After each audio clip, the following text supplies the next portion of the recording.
Nau mai, haere mai, et whānau. Welcome to the Flight of the Next podcast. My name's Holly.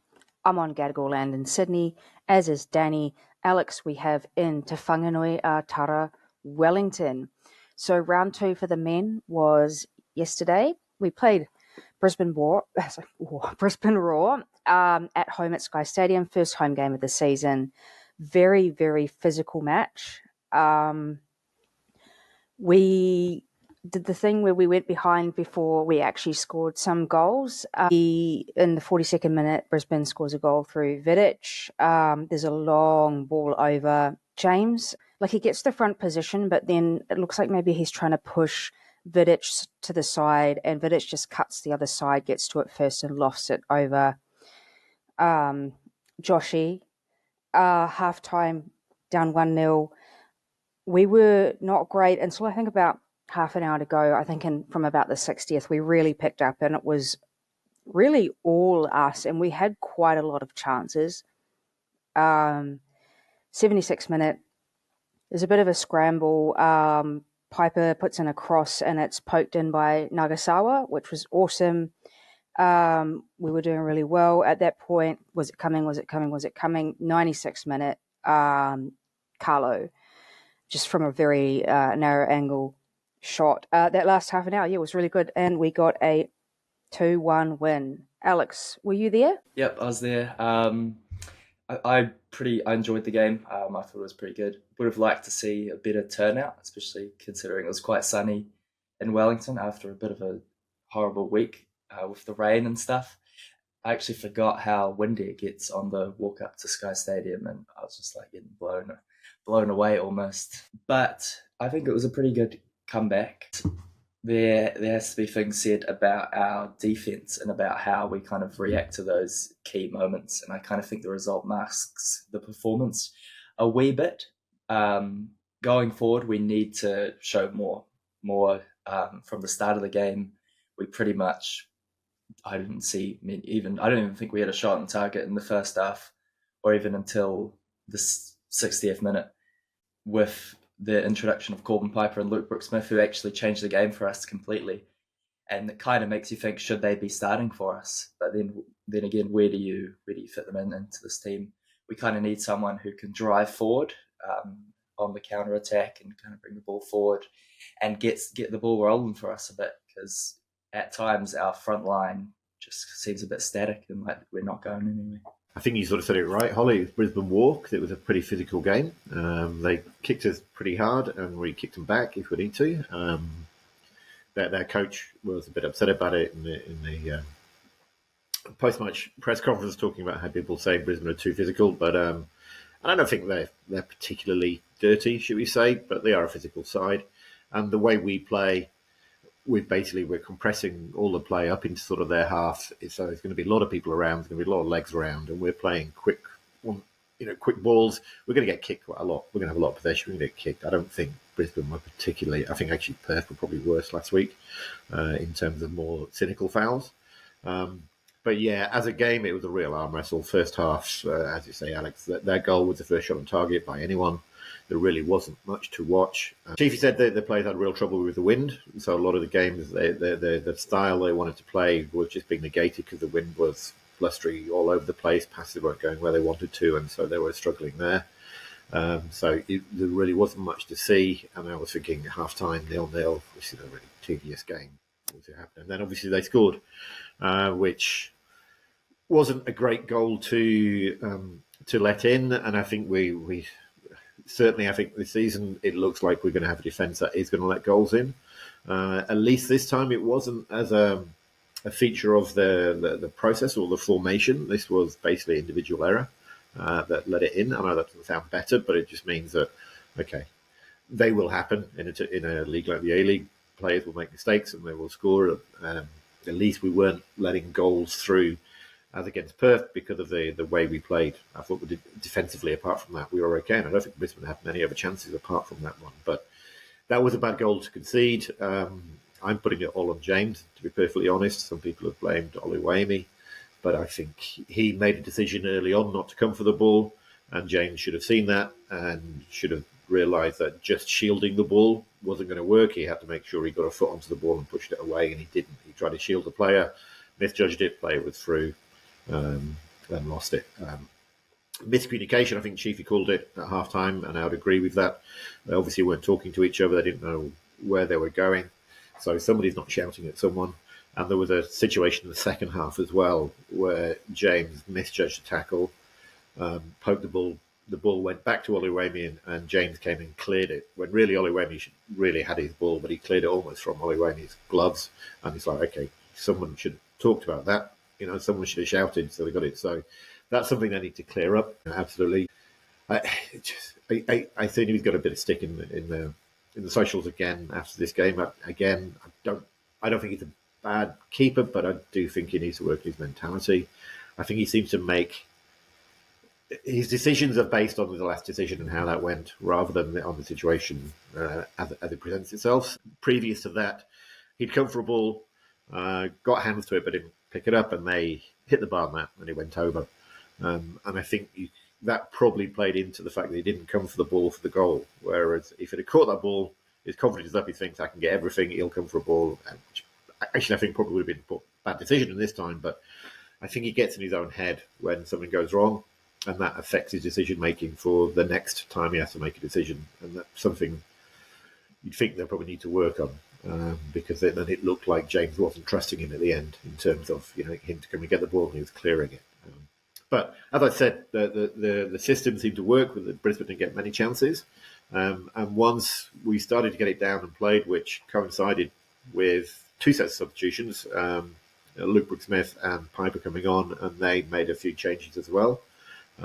Also coincided with Eze not going off for whatever reason. We were just all over them and just constantly pushing forward. Seemed to be first to the 50-50 ball to the second ball each time. Armiento was shooting on sight. Eze seemed to be even better after he didn't get sent off, and was working really hard at Piper, creating chaos. And in the end, I think we deserved the victory. I would have probably been happy with a draw when it was coming up to 96 minutes. I was thinking, okay, a draw, yeah, that's probably all right. It's probably justified. But look, we'll take the victory, right? It was all good. Yeah, I feel like Eze was very fortunate there. We didn't see a lot of close-ups. Everything we saw were sort of like in the background. He does look like he's lashed out. At least given him a good shove. Whether he's made contact with the face, it's hard to tell. I'm sure that VAR would have had better angles. I don't know. On that sort of site of what we saw on the broadcast, he was maybe a little bit lucky. I did think he played really well today. He does very well physically.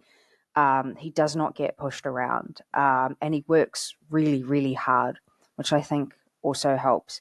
You're putting Corbin Piper on just gave a little bit of like an extra outlet, because I feel like, if you're Raw, you want to target that one front man and really try and like muscle him out or whatever. And then when you got LBS and Corbin Piper on, you've just got those extra threats that are coming through the middle, which makes it a little bit harder for the Raw defence to deal with. So I think those were definitely game-changing substitutions. Unfortunately, the sad substitution is in about the 15th. Tim Payne has injured his shoulder or something along those lines. I have heard online that it might be a broken collarbone. I don't think anything's been officially announced. I know that some people are a little bit ambivalent on Tim Payne. He was referred to as rocks and diamonds by someone in the little corner of Yellow Chat. I actually like Tim Payne. I think he does pretty well considering how far forward he is pushed as a defender and how much work he's expected to do. He is a big loss. How did we feel about Schwan Loke? I think Loke's got a lot of potential, and I've liked what I've seen from him so far. Obviously, Payne's got the experience, and he's got the technique, and I think he's a pretty good player for the Phoenix, and he's been, flexible. He's fitted into a lot of different systems. And, I think he should obviously be starting right back. But Schwen Loke, from what I've seen from him, looks pretty good, and he looks like he can, improve a lot. And I think it's kind of a big opportunity for him to take it. and put in some good performances and start challenging Paney for that in the years to come. Yeah, I think Tim Payne's going to be a big loss. He's so experienced and he's so involved. It was really, really noticeable that when Tim Payne was on the pitch, pretty much all our attacking and all our pressing came down the right-hand side. Armiento had barely touched the ball. As soon as Tim Payne went off, suddenly the ball was lots of different places. Armiento had to do some more work. Now, you might say, well, that's a good thing that we spread it around and give the ball more to Armiento. But it just shows how much the team relies on Payne to be there as an outlet and how much he gets himself involved. Loke, I think he's good. I've liked him every time I've seen him play, both for us and for the under-20s. And yeah, this is his opportunity to really make a name for himself because it looks like he's going to get a lot of minutes. He won't have the same kind of impact that Tim Payne has, but we've seen him. He can get forward and he can put decent crosses in as well. So hopefully as he gets more minutes, he'll build up his confidence and he'll be able to sort of go for it a bit more, and just be confident that he's not in the wrong place and that he doesn't have to track back so much and, and really, really push forward. One thing I think with our attacking that I think we miss out on, I think Conchi probably isn't in his best position playing sort of in that forward 10 role. I don't think he's played badly at all. And I can see why he's played up there because our game up there is all about the press and getting the ball back and second balls and working really hard. And Conchi's really good at that, because he is basically a combative midfielder at heart. But I don't think he has sort of the mindset of an attacker. And so when the ball is coming loose in and around sort of the edge of the box, I don't think he has that. An attacker would be like, okay, how do I score from here? Where doesn't have that instinctively. And there's a couple of times in the first half where a more attacking ball or a ball was coming through to him from Armiento or from Nagasawa. And I just don't think he has, as yet, that mindset of a striker to be there. So whereas he's good at the breaking up and getting the ball back, I think we miss a bit of that goal-scoring potential having him up there in that sort of position. And I think he's probably just keeping it warm until we get someone like Milisanic back in when he's fit. I think he'll probably sort of step into maybe that position there. Or, as you say, Alex, there's an argument for having someone like Piper or LBS starting in that position. It's just whether they can do that hard work of the pressing and the breaking up and the getting the second balls as well as Conchi does. But yeah, I think we're better when we have a more attacking person in that position, someone like Piper or LBS when they came on. We also have Rami Najareen, who was out with an ankle injury. Another person who is usually on the pitch at the starting whistle of the match is Isaac Hughes. He seems to also be out with either illness or injury, which has left, I think, Matt Sheridan in at one of the centre-back trio. I don't know how much that's his natural position. I think he's been doing all right, but I imagine that we're looking forward to Hughes getting back. I know we talked about the big mistake that James made. However, I think he's actually been pretty good. We've only seen 2 games of him. It's not easy to control that back line. And you can hear, so you could hear a lot on the effects mic if you watched the broadcast yesterday. It was really a lot. And a lot of it was chiefy. But I believe that the other person who's setting the line and talking about it is James. And that's really key because if that line isn't perfect, then we're stuffed. We get caught out. And so a lot of the screaming on the effects mics was like up, up, up, up, up, and just controlling where that back line sits because that has to be perfect. Other than the mistake, how do we feel about James these 2 games? I like him. He's experienced. He's tall. He's strong. I don't think he's spectacular. I don't think he's going to come and score lots of goals. He's not maybe as good as, say, Stephen Taylor, but he's certainly quality. And as you say, he's going to have youngsters either side of him. And we're playing a much more technically based sort of defence. And if he can step up and be that leader, then that's going to be a good thing. We also saw him step in and calm Eze down at one point, which is good because that needed to happen. Just after Eze didn't get sent off, which probably should have got sent off, to be fair. It was James very much stepping in, grabbing hold of him and talking to him in no uncertain terms, telling him, yeah, this is what needs to happen, mate, or else you're going to be off the pitch. So, yeah, I've liked him so far. I don't think he's particularly fast, which again means it's all more important to make sure we get the timings right and make sure the people around him get the timings right as well. Yeah, I think there's a lot of potential in him. I think he's been marshalling the back line reasonably well, apart from like a few key moments, obviously, when we've conceded. But I've been pretty impressed with him. I like, as you said, Danny, how he gave the talking to Eze after he swung at Salas, which is really poor from Eze, by the way.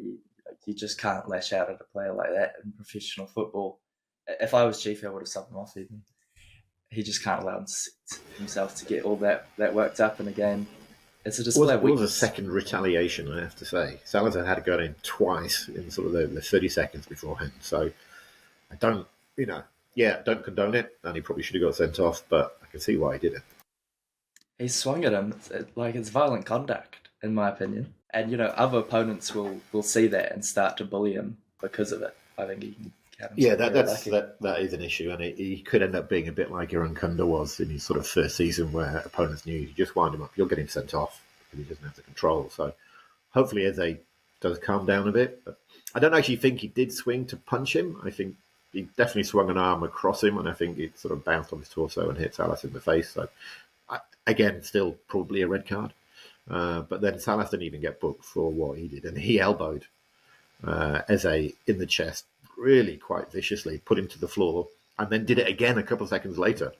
And that's when Eze sort of like, okay, I'm going to barrel through you, and then arms went up and stuff. So, and I'm not really having a go at Salas because his physicality was one of the things we liked about him when he played for us. So, but yeah, Eze's got to control that. As you say, there's plenty of wind-up merchants in the A-League who will just niggle him and do it until they get a rise out of him. Yeah, I was thinking back to Jan Sarsi's debut for us and how he got himself sent off on his home debut, and then just it was all downhill from there. So I think we're pretty lucky that Eze's, avoided that, and hopefully he can carry on, collect himself and put in more good performances and great finishes like we saw in round one. I mean, you compared him to his discipline potentially to winding up a little bit like an Irankunda, who opposition players just knew. You just get under this guy's skin and he'll do something stupid. Eze is 26, and we're talking about an Irankunda that was 15. Eze should know better.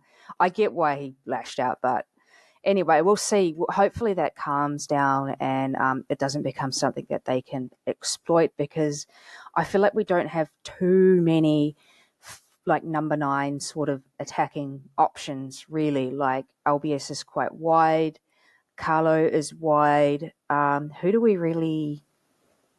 Supik, but I don't think he was even on the bench. Like we don't really have anybody. We'll see what happens, but we just don't. Because if you take out Eze, you take off our whole attacking. Because if you've either put Eze to the floor or you've put him off balance, then our crosses are going nowhere because we've got no one else to cross to. So Payne or Loke or Armiento crossing into the centre. Conchi and Ishige, who are the other two who probably should be up there, they're not particularly tall. They're not going to win any headers. So if you can get Eze, off balance, niggled, facing the wrong way, however you do it, then you negate a large part of our attacking ability to cross balls into the box and do something with those balls. We're not particularly good on crosses into the box.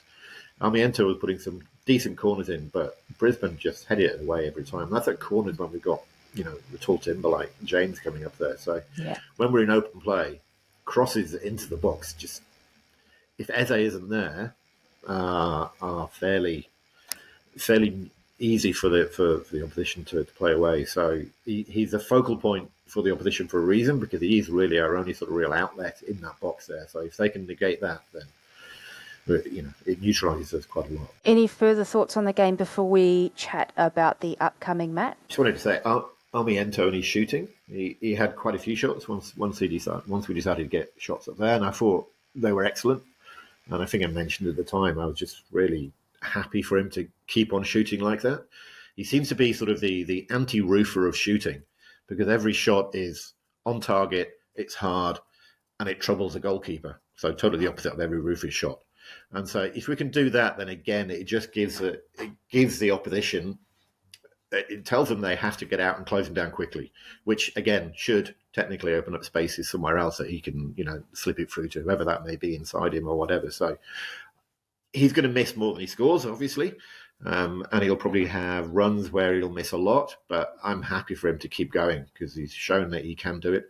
He's not going to score 2 in 2 games again, probably. But, it's nice to have that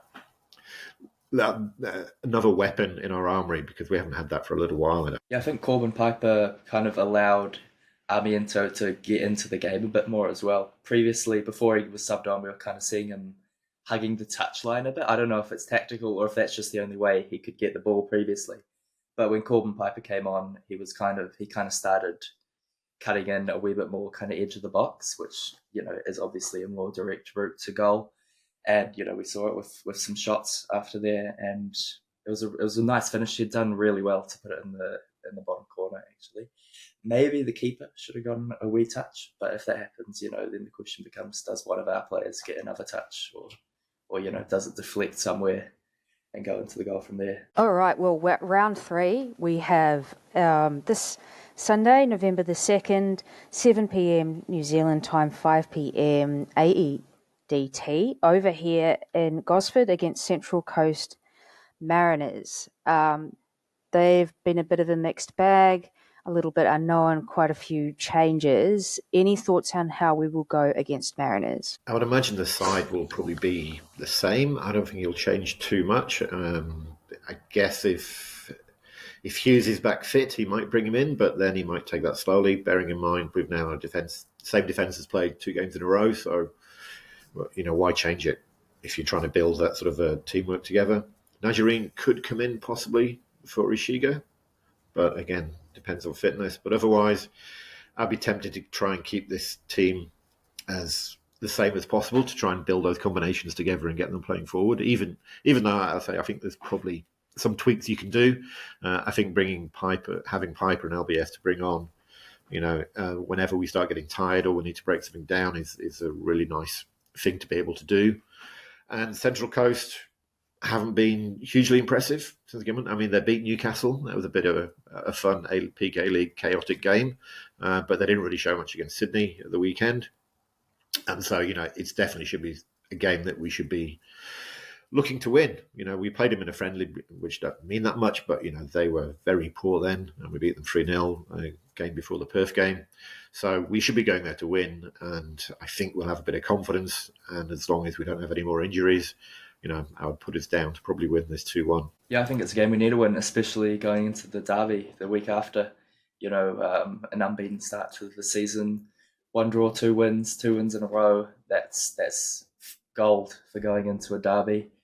And I think we can do it against the Mariners. They haven't been too impressive. They were, they showed a lot of spirit to win the F3 derby, and that's something that they undoubtedly would have tried to carry into the next game against Sydney. Unfortunately, it didn't work.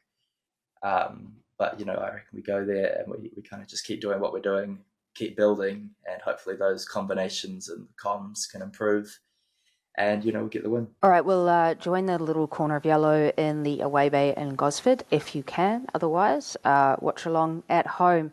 We were just going to have a quick chat about the Football Ferns. They have played their second game against Mexico, friendlies against Mexico, a 1-0 loss and a 2-0 loss. I actually thought that we played pretty well today with the 2-0 loss. There were 2 fairly early defensive mistakes, really, that led to the goals. But I'm actually, despite the fact we're still struggling to score, we're still struggling to get shots on, some of the passing was really, really good.